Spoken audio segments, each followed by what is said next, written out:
Nós estamos de volta com o debate para presidente da República e, como eu disse no começo, neste bloco, as perguntas vão ser sobre temas que eu vou sortear dessa urna aqui. Novamente, cada candidato pergunta e responde uma vez só. Vamos ver então qual vai ser o primeiro tema a ser abordado em pergunta neste segundo bloco. Cotas raciais é o tema da pergunta que será feita por Luiz Felipe Dávila, o candidato sorteado para abrir esse bloco de perguntas. Candidato, por favor, o senhor se dirija ao púlpito e diga a quem o senhor pretende fazer a pergunta sobre cotas raciais. Ao presidente Lula. Candidato, por gentileza. 30 segundos de pergunta, por favor, candidato. Presidente Lula, no seu governo, 120 bilhões de reais se perderam na corrupção. Isso afetou muito a questão de cotas. Afetou tudo, afetou a saúde, afetou a educação. Eu gostaria que o senhor explicasse um pouco para o povo brasileiro como o senhor, se eleito presidente, vai governar o país. Como o chefe de um governo que sabia desses 120 bilhões que foram desviados, ou como alguém incompetente que não sabia o que aconteceu? Felipe, você pode pelo menos me dar a fonte sua? Porque eu estou vendo aqui uma citação de números sem nenhuma fonte. Me dê uma fonte. Eu vou te dar a fonte, eu vou continuar. Deixa eu lhe falar uma coisa, Felipe. Deixa eu lhe falar uma coisa. Aguarde, por favor. Quero que você preste atenção. De vez em quando, as pessoas vêm aqui e falam com uma facilidade de número, com coisa parecida, sem nenhuma experiência concreta para saber o que é uma máquina pública e gerar uma máquina pública. Eu queria que você apenas compreendesse. A lei de cotas é o pagamento de uma dívida que o Brasil tem de 330 anos de escravidão. A lei de cotas, ela permite que a gente recupere a possibilidade, sabe, de enfrentar o racismo, de enfrentar o preconceito, de enfrentar a marginalização, de dar ao povo periférico a oportunidade de estudar, de ter direito nesse país. E você não sabe o prazer que eu tenho de ter um presidente que não tem diploma universitário, que tirou a Universidade Brasileira de 3,5 milhões de estudantes para 8 milhões de estudantes. Você não sabe o orgulho que eu tenho de saber que menina da periferia negra, de empregada doméstica, de faxineiro, de lixeiro, de carrega da prefeitura, tem filho fazendo engenharia, medicina, diplomacia. Esse é a coisa importante que nós temos que fazer, dar às pessoas que durante tanto tempo não tiveram direito, o direito de ganhar cidadania. Nós fizemos isso. Eu quero que você me dê a fonte. Te dou várias fontes, Lula. 300 milhões de reais foram devolvidos aos cofres públicos por um diretor da Petrobras. 110 milhões de reais foi a conta deixada do rombo de Dilma Rousseff na eletricidade brasileira. Olha, 120 milhões é muito dinheiro. Eu acho que você deve pedir desculpas ao povo brasileiro pelo roubo, pelo assalto que foi o seu governo. Você deveria pedir desculpas porque 120 bilhões de reais fez falta na vida de muita pessoa, mas não fez falta na vida da turma do PT, nem na sua. Você até agora disse 300 milhões e 120 milhões. Deixa eu lhe falar uma coisa para você. 110 bilhões. Deixa eu lhe falar uma coisa para você. O problema de pessoas como você, que querem entrar na política, que aparecem como as pessoas que vão salvar o mundo, nunca deram certo nesse país.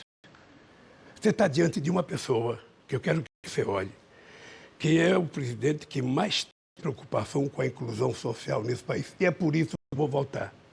Eu vou votar porque o povo brasileiro quer que eu vote. Eu vou votar porque o povo brasileiro está com saudade.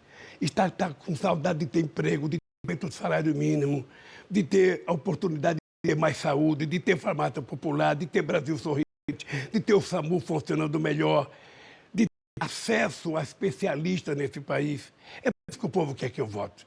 Sabe por quê? Porque eu não sou bocoto. Eu gosto de cuidar do povo, eu não gosto de governar do povo. Eu gosto de cuidar, eu quero que as crianças possam comer, tomar café, almoçar, jantar, ir para a escola bem vestida decentemente, que as pessoas possam trabalhar e ser respeitada, que a empregada doméstica tenha êxito em carteira, tenha jornada de trabalho, que ela tenha horário de almoço, ela não seja tratada como se fosse uma cidadã de segunda categoria. É esse Brasil que eu aprendi a construir que vocês nunca construíram. É esse país que o operário deu ao povo brasileiro que a elite nunca conseguiu dar. Tempo, candidato. Candidatos, muito obrigado. Os senhores podem retornar aos seus postos. Eu vou agora sortear, então, o tema da próxima pergunta, que será feita pela candidata Simone Tebet. Mudanças climáticas, o tema da pergunta que a candidata Simone Tebet vai fazer agora. Eu peço que a senhora se aproxime do púlpito e indique, por favor, a quem a senhora vai dirigir a sua pergunta. Candidato Bolsonaro. Candidato Bolsonaro, pode se dirigir ao púlpito. 30 segundos para a pergunta, por favor, candidata.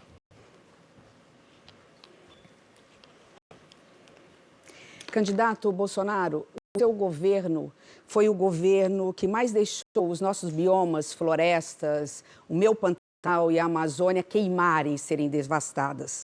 O maior desmatamento dos últimos 15 anos. Ao invés de proteger as florestas e cuidar da vida das pessoas, o seu governo cuidou de invasores de áreas públicas e madeireiros. O senhor, nesse aspecto, foi o pior presidente da história do Brasil. O que o senhor faria de diferente nos próximos 4 anos? Senhora candidata, eu morei em Niuaque, estado de Mato Grosso do Sul. Conheço muito bem o Pantanal Sul-Mato-Grossense. Não é verdade que a senhora está falando aqui. Periodicamente pega fogo na região. Mas nós temos no Brasil 2/3 das nossas florestas preservadas da mesma maneira quando Pedro Álvares Cabral aqui chegou. Nós somos exemplo para o mundo. Nós somos um dos países que, apesar de agora entrar na economia do mundo, que menos emite gases de CO2. Esse é o Brasil nosso. A senhora deve ter um pouco de noção, de tamanho, do que é a nossa floresta amazônica. Ela equivale a uma Europa ocidental. Como tomar conta disso tudo? No corrente ano, não tivemos notícia de incêndios, nem no seu Pantanal e nem na floresta amazônica, a não ser quase corriqueiramente. Então, não é verdade esses dados. Nós botamos todas as Forças Armadas para combater incêndio. E a resposta está aí. Agora, é uma briga de narrativas, de informações, porque o nosso agronegócio é cobiçado. E a senhora está com muitos ciúmes da Tereza Cristina, que tirou tua vaga do Federal por Mato Grosso do Sul. É impressionante, mente tanto que acredita na própria mentira. Mas vamos lá, o mundo virou as costas para o Brasil. Porque o presidente apoia projetos retrocessos, quer destruir a Amazônia. A Amazônia e o meio ambiente, comida, e significa comida mais barata na mesa brasileiros. Eu sou do agronegócio. A falta de chuva em Mato Grosso do Sul e no Rio Grande do Sul está fazendo com que a gente produza menos e a comida chegue mais cara na sua mesa. Eu, eleita presidente da República, desmatamento ilegal zero. E sabe mais eu vou fazer? Eu vou fazer um revogaço desses decretos que tiram dos órgãos de fiscalização o controle de proteger a Amazônia. Porque quando nós não protegemos a Amazônia, nós descompensamos o clima.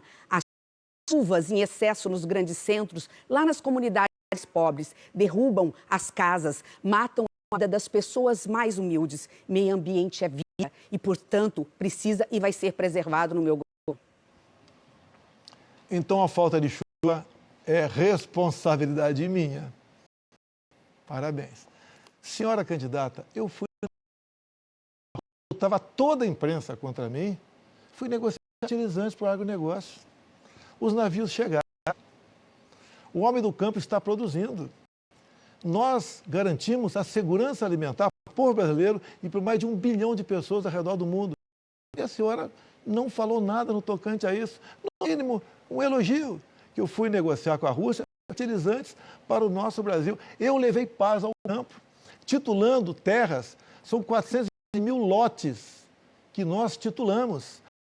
Bom trabalho do MST. Por isso o agronegócio, que a senhora diz que é dele, tanto me ama e não ama a senhora. Essa é mais uma diferença. E mais ainda, desses 420 mil lotes, 80% são para as mulheres. Defendo as mulheres do campo também. Mais ainda, com a questão... Não fez mais que obrigação porque está na lei. Candidata, a senhora não pode interrompê-lo. Posso continuar aí? Seu tempo. Vamos lá. Então, eu levei paz, tranquilidade ao homem do campo. As multagens eram algo abusivo e a senhora nunca falou nada, enquanto senadora. Precisou eu chegar e com o Ricardo Salles analisarmos a questão de multas. Reduzimos em 90% aproximadamente as multas aplicadas no campo. Nós levamos paz ao campo, segurança e tranquilidade. E o respeito. Eles têm um homem que se preocupa de verdade com o agronegócio, que está sempre trabalhando para que o Brasil produza mais para nós e para o mundo. O senhor tem mais 10 segundos, candidato, se quiser usar. A questão das armas também. Nós demos, juntamente com o parlamento, o porte estendido ao homem do campo. Ou seja, mais segurança no campo, mais produção e o pessoal me ama. Tempo agora, candidato. Muito obrigado pela participação dos dois. Eu peço que os dois retornem aos seus locais. Eu vou sortear agora o tema da próxima pergunta, que será feita pelo Padre Kelmon. Padre Kelmon vai fazer uma pergunta sobre educação. O senhor poderia se dirigir ao púlpito, Padre Kelmon? Muito obrigado. O senhor vai perguntar a quem?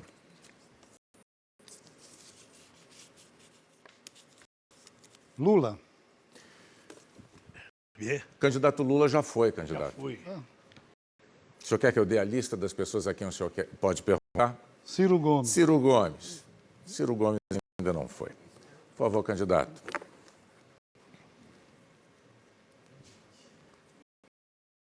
Vamos para a pergunta, por favor, Padre Kelmon. Hoje os filhos dos ricos estudam de graça em universidades públicas, enquanto o filho do pobre, que não tem uma boa educação de base, acaba tendo que pagar por universidades particulares.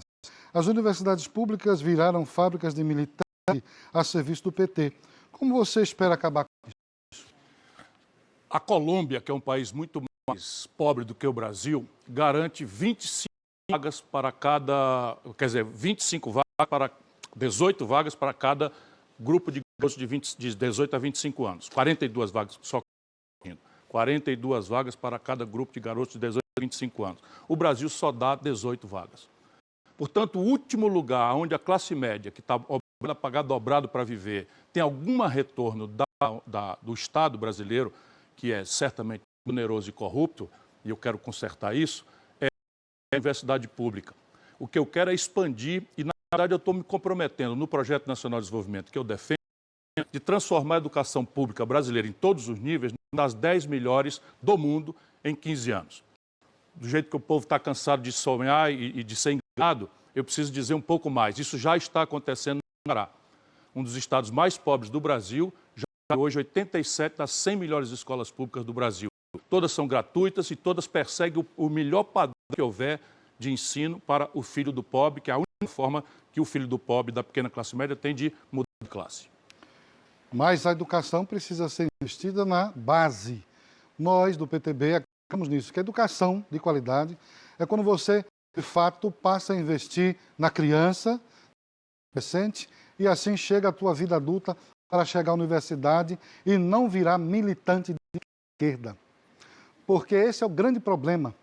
As universidades hoje no Brasil, ela virou um ninho, né, de pessoas que militam por ideologias que vão contra os valores, contra o cristianismo. Vocês fizeram das nossas universidades um lugar para formar soldadinhos que vão defender essas ideologias, né, que está aí matando tantas pessoas na América Latina. A gente chega na universidade, vê jovens utilizando camisetas com Che Guevara.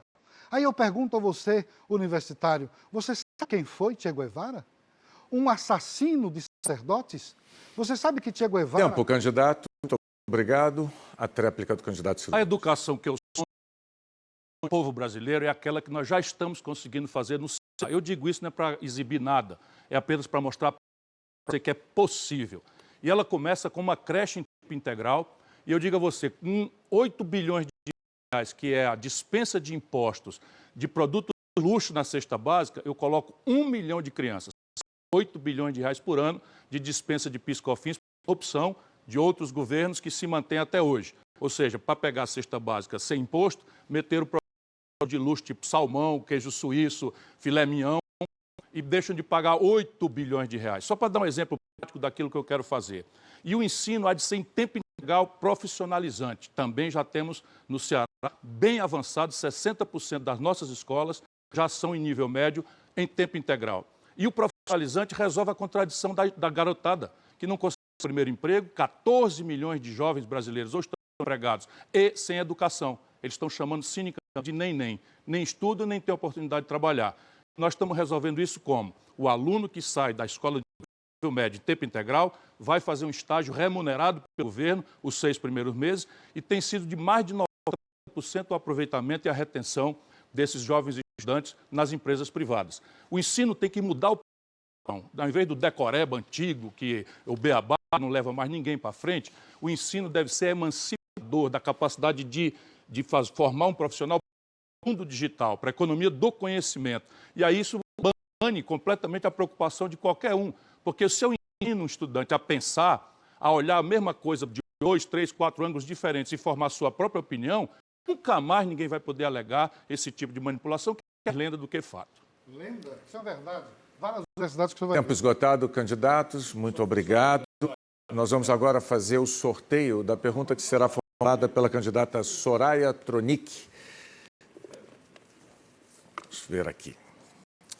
A senhora vai fazer uma pergunta sobre combate ao racismo, candidata. A qual dos demais candidatos, por favor? Pode ser Felipe Dávila, pode ser o padre Kelm, pode ser Simone Tebet.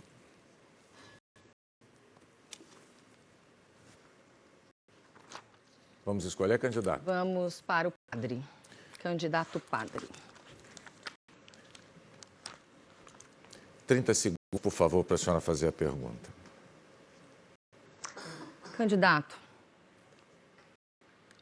o atual governo já teve absurdos como vídeos de conteúdo nazista, assessor que fez gesto supremacista em pleno Congresso Nacional e presidente da Fundação Palmares, que é contra o movimento negro. Como garantir a defesa da população preta, parda, indígena, que é o nosso maior povo, em meio a esse quadro de preconceito institucional? Dizendo para todos vocês que nós somos irmãos. Nós somos todos irmãos. O preto, o branco, o índio, o amarelo, o marrom. Somos todos brasileiros. Somos todos moradores dessa nossa casa comum, que é o Brasil. O Brasil é a nossa casa comum. Agora, essa política que cria mais divisão, nós não podemos aceitar esse tipo de coisa.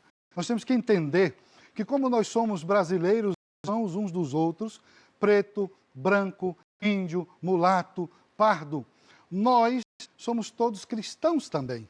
E quem é que nos dá esse sentimento de irmandade, de fraternidade, a não ser Jesus Cristo de Nazaré? Somente Jesus Cristo de Nazaré que pode dar esse espírito de saber enxergar no outro além da cor da pele. Porque vocês enxergam a cor da pele e vocês dividem e manipulam as pessoas desse país pela cor da pele. Raça só existe uma. Raça só existe a humana. Nós precisamos enxergar o outro como um irmão, como um igual a nós, como um igual a você e a mim. E essas pessoas aqui de esquerda, essas pessoas de esquerda já estão com essa retórica, essa narrativa de dividir para dominar. Nós não podemos ouvir mais e aceitar. É preciso olhar para o Evangelho, é preciso olhar para Jesus. Se nós somos 84% de cristãos nesse país, vamos olhar para aquele que nos dá o maior exemplo de como nós devemos em sociedade. Jesus é o maior exemplo que nos ensina a ter uma vida em sociedade, nos irmanando. Nós temos que ser irmãos uns dos outros. Nós temos que olhar para o outro e sentir a dor do outro. Olha os nossos irmãos da Venezuela que estão sofrendo as consequências de ditaduras de esquerda que só quis saquear e roubar. Porque onde a esquerda coloca as mãos, eu costumo dizer isso, onde a esquerda põe as mãos para governar, ela destrói. Ela rouba as riquezas. A Venezuela é o país mais rico da América do Sul, se tornou o país miserável. As pessoas estão saindo de lá num êxodo humano Impressionante. Eu vi com os meus olhos. Não foi o Jornal da Globo que me disse, não foi nenhum outro jornal que me falou. Eu, como padre, cuido de pessoas. Eu vi gente dizendo aqui que cuidava de pessoas. Eu cuido de pessoas, do ser humano. Eu fui ver na fronteira. Ninguém me falou, não foi a senhora que me contou. Eu saí pedindo esmolas para juntar dinheirinho, porque não tenho salário, e fui ver a situação do meu irmão de outro país, mas é um cristão como eu, que está sofrendo o que a esquerda faz. E é isso que eu penso Tempo, fazer. candidato. Agora, por favor, a réplica da candidata Soraya. Bom, agora eu acho que o senhor vai se dar com o seu candidato. O senhor vai arrumar confusão aí, perigoso perder o cargo de cabo eleitoral. Mas vamos lá. Quero aproveitar esse momento para mostrar que não tem proposta, só tem xingamento. E dizer... Ninguém. O senhor, por favor. Candidato, por favor. Eu quero aproveitar esse momento para dizer que eu mandei o senhor para o inferno, tá? Mas eu perguntei se o senhor não teria medo de ir para o inferno, porque o senhor não disse que deu nenhuma extremunção na pandemia. A pergunta o senhor não respondeu. Sobre imposto único, o senhor não estudou. O senhor está parecendo mais o seu candidato, que é nem estuda e nem trabalha. O senhor não estudou. E dizer mais, não deu extremunção porque o senhor é um padre de festa junina. Não existe padre de festa. O senhor, por favor, se mantenha calado. Por favor, candidato, o senhor tempo já está esgotado. A senhora concluiu a sua fala, candidata Tronic. E dizer mais que não sabe nem o que é direita e o que é esquerda. Não sabe, não sabe. Tempo esgotado, então vamos lá. O direito de resposta do candidato Bolsonaro foi negado e durante a fala da candidata Soraya Tronic e o candidato Padre Kelmon usou todo o tempo dele na réplica e, portanto, na resposta e, portanto, não teve direito à tréplica. Nós vamos, então, vou sortear o próximo tema. A pergunta feita pelo candidato Jair Bolsonaro e será sobre relação com o Congresso. Candidato Bolsonaro, por favor, o senhor pode se aproximar e informar a quem o senhor vai dirigir essa pergunta. Quem falta aí, Bona? Felipe Dávila, Simone Tebet e Soraya Tronic. Lembrando, então, candidato, relação com o Congresso. A quem o senhor vai perguntar? Felipe Dávila. Felipe, pode se aproximar, por gentileza. 30 segundos para a formulação da pergunta, candidato. Felipe, você deve saber que não é fácil o relacionamento executivo com o parlamento em qualquer esfera do Brasil. Eu botei um ponto final no toma lá da Câmara, formei o Ministério Técnico, indiquei pessoas competentes e, graças a isso, vemos muitos obstáculos. E, no passado, se entregava ministérios, bancos oficiais estatais em troca de apoio ao parlamento. Essa prática tem que continuar sendo negada no futuro? É intolerável, Bolsonaro, qualquer tipo de esquema que tenha lá tomar lá da cá. É isso que acabou com a política brasileira. Mas, infelizmente, e é triste dizer, que no seu governo também nós tivemos o orçamento secreto que o senhor vetou no começo, o senhor vetou, mas depois aprovou. E o orçamento secreto virou essa moeda, infelizmente, de troca. E a segunda coisa que também me entristece, porque eu nunca acho bom falar essas coisas, é a questão dos aliados. Quando se começa a fazer uma base aliada com ex-mensaleiros, fica difícil governar. Eu tenho a dificuldade de governar, eu compreendo. Não pode ceder 1 milímetro. E aí eu gostaria de dar um exemplo do nosso governador Romeu Zema, em Minas Gerais. Governou o tempo inteiro sem fazer um único acordo. Governo limpo, impoluto e conseguiu fazer andar o Estado. Atraiu 280 bilhões de reais de investimento, saneou as contas do Estado sem fazer nenhuma concessão. Infelizmente, é a sala podre. Ô, Dávila, você sabe que o projeto não é meu. Eu vetei. Depois passou e virou uma realidade. Eu não indico um só centavo nesse dito orçamento secreto. Ele é totalmente administrado pelo ou da Câmara ou do Senado. Então não existe da minha parte qualquer conivência com esse orçamento. Quanto, aliás, Davi, fala muito em Centrão. Se tirar o Centrão, sobe dos deputados. Como é que você vai aprovar um simples projeto de lei se não tiver um mínimo de urbanidade com eles? Me indique qual ministério que eu dei em troca de apoio parlamentar. Tenho lá o Ciro Nogueira, que é um cargo político, que faz contato com o parlamento. Os raros parlamentares, como a Tereza Cristina, não foi em troca de apoio parlamentar. Não existe em meu governo troca de ministérios estatais ou bancos oficiais com apoio parlamentar. A questão, presidente Bolsonaro, é que justamente essa utilização de mecanismos perversos como orçamento secreto, mensalão, vem corroendo a credibilidade do parlamento brasileiro, vem desgastando a democracia brasileira. Nós precisamos fazer um governo ético no Brasil, nós precisamos fazer um governo correto, no sentido de respeitar sempre a honestidade. Não dá para adiantar reformas num Brasil quando a gente cede para esses picaretas. Você sabe disso muito bem. Você sabe disso. Você sabe que governar o Brasil necessita, sim, de pulso político, mas necessita principalmente de não deixar essa turma avançar em orçamento, em emenda. Porque quando faz isso, olha o que acontece agora, estourando o teto de gasto. O Brasil vai pagar 500 bilhões de juros. É esse o custo que está caindo no bolso do brasileiro. Isso é muito ruim. É dinheiro que devia estar indo para a saúde, para a educação. Nós estamos pagando juros por causa da irresponsabilidade fiscal. Porque quando abre a porteira para o Congresso, essa barrada de aumentar o gasto público vem. Veja aqui quantas promessas para aumentar gasto público. Ninguém diz onde vai cortar o gasto público. E isso é que é governo sério, é definir prioridade, é dizer onde vai cortar, é não ceder à malandragem. Infelizmente, o Brasil tem costume desse roubo mais fácil, é péssimo.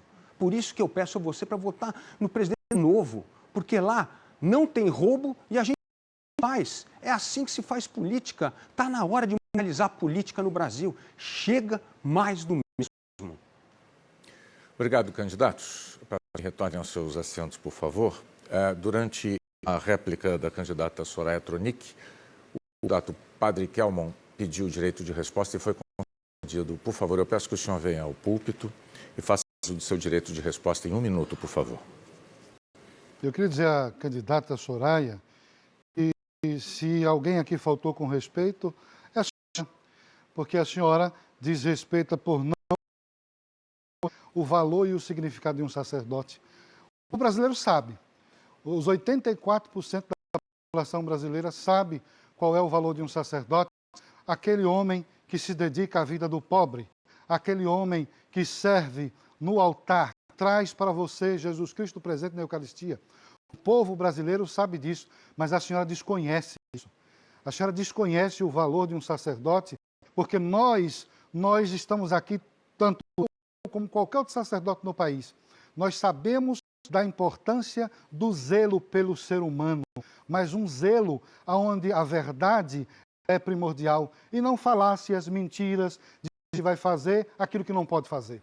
Então, é preciso valorizar e respeitar as pessoas que realmente estão nesse país, ajudando a construí-lo, desde o início da fundação do Brasil. Tempo, candidato. Muito obrigado pela sua resposta. Nós vamos dar sequência, então, ao nosso debate. O candidato Luiz Inácio Lula da Silva é o próximo a fazer pergunta. Eu vou sortear aqui o tema meio ambiente. Candidato Lula, o senhor pode fazer a pergunta para a candidata Simone Tebet ou para a candidata Soraya Tronic? Para a candidata Simone Tebet.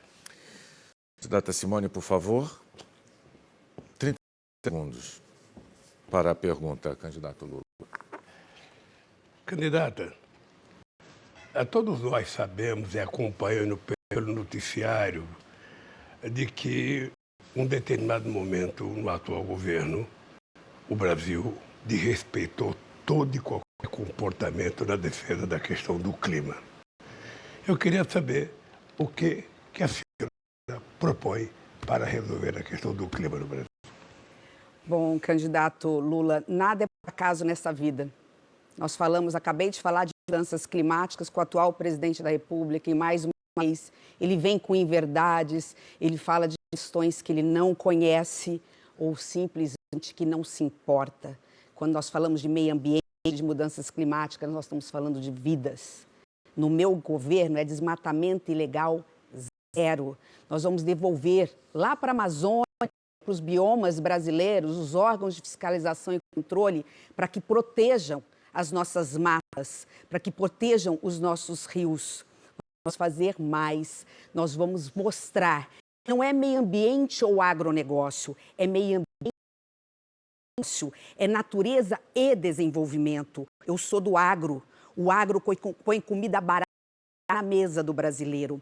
Mas se nós não cuidarmos do meio ambiente, o meu estado, Mato Grosso do Sul, e a região sul do Brasil, candidato, sabe qual foi o prejuízo das mudanças climáticas com o agronegócio nos últimos anos? 60 bilhões de reais. É o dinheiro quando se gasta muito e se tem prejuízo, faz com que o preço dos alimentos suba.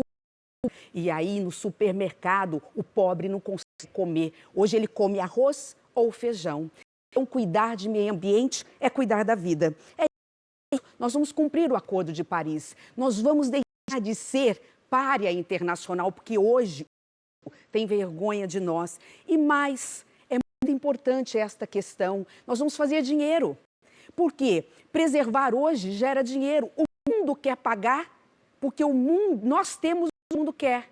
Nós temos florestas. Então, vamos preservá-las e cobrar em dólar de quem quer comprar o chamado crédito de carbono. E esse dinheiro entrando no Brasil vai servir para que a gente mova a máquina, faça o Brasil crescer, gerar emprego e renda para a população brasileira. Candidata, uma coisa importante que tem que dizer é que desde o COP15 em Copenhague, o Brasil, no nosso governo, se transformou no Brasil que mais controlou o desmatamento, reduzimos praticamente 80%, de 27 mil quilômetros para 4 mil quilômetros, e ainda temos a responsabilidade de evitar a emissão de 36,9 de gás carbono. Além disso, eu queria dizer uma coisa, nós vamos proibir terminantemente qualquer garimpo ilegal.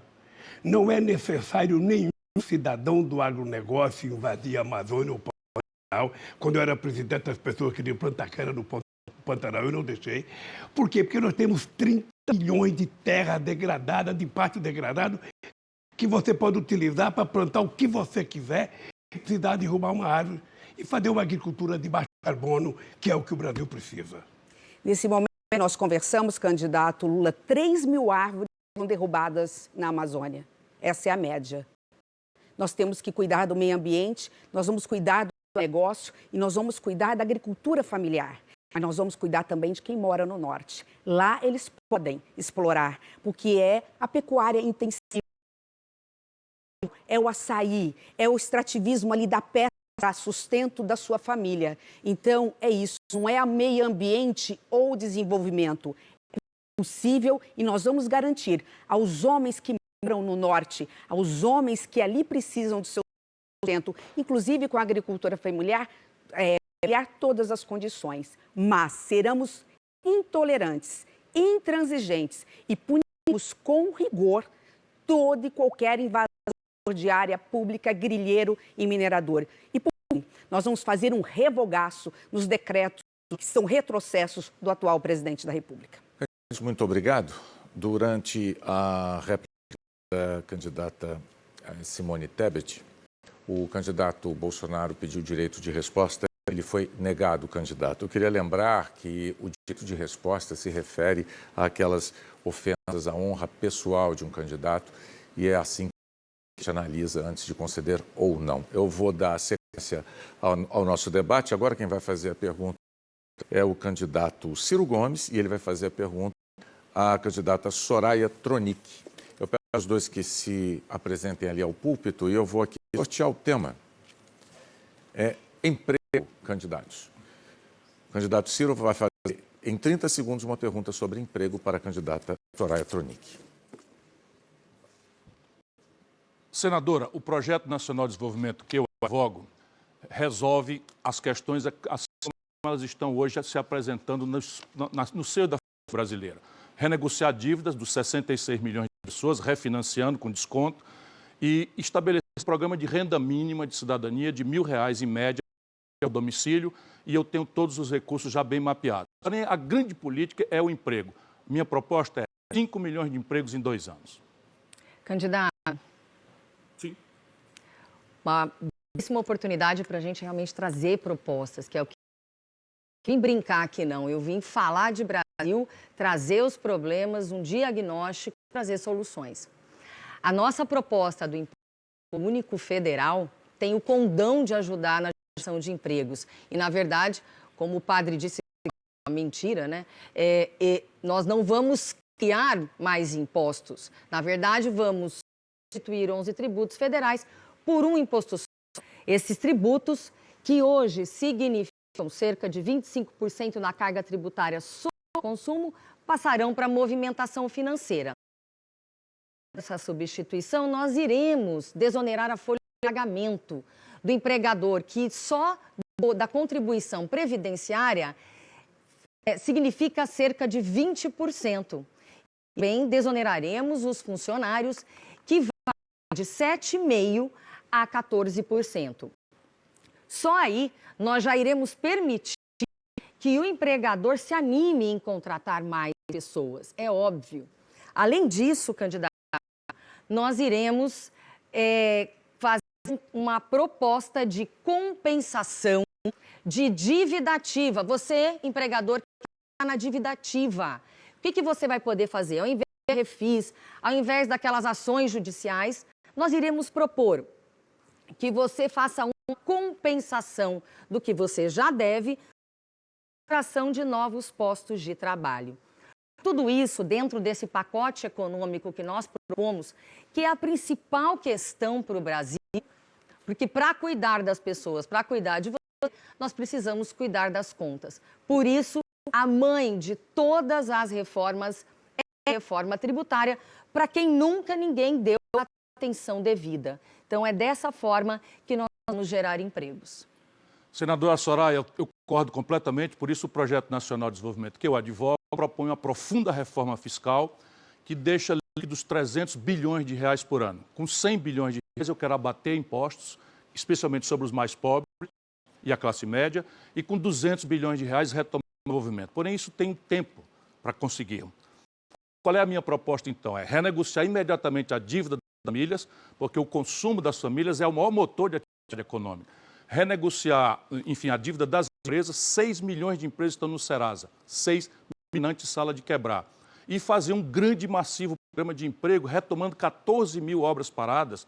E o recurso para isso está previsto no corte de 20% de todas as renúncias fiscais. Eu dei o exemplo aqui de salmão, mas são 350 bilhões de reais de impostos devidos que o governo dispensa. E se eu cortar 20% disso, com 70 bilhões de reais por ano, eu retomo as 14 mil obras paradas, empregando gente com dificuldade de qualificação. Tréplica, candidata. Pois é. Dentro deste nosso projeto, nós também iremos isentar quem ganha até 5 salários mínimos do imposto de renda.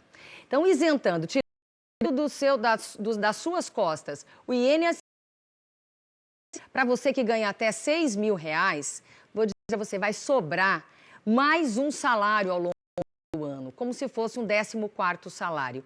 E é possível fazer uma reforma tributária muito simples, digital, moderna e que é insonegável. Aquele pessoal que adora comprar tudo no dinheiro vivo vai ter problema sim, mas o resto do povo brasileiro que trabalha sério, que trabalha duro e que é honesto acima de tudo, que não é sonegador, vai gostar, porque vai pagar apenas 1,26% de alíquota. E aí nós vamos poder melhorar a cara desse Brasil, mudar de verdade e crescer de uma vez por todas, sair desse passado. Obrigado, candidatos. Tempo esgotado e nós estamos terminando aqui, então, o segundo bloco deste debate. A gente volta daqui a pouquinho com uma nova rodada de perguntas com tema livre. Até já.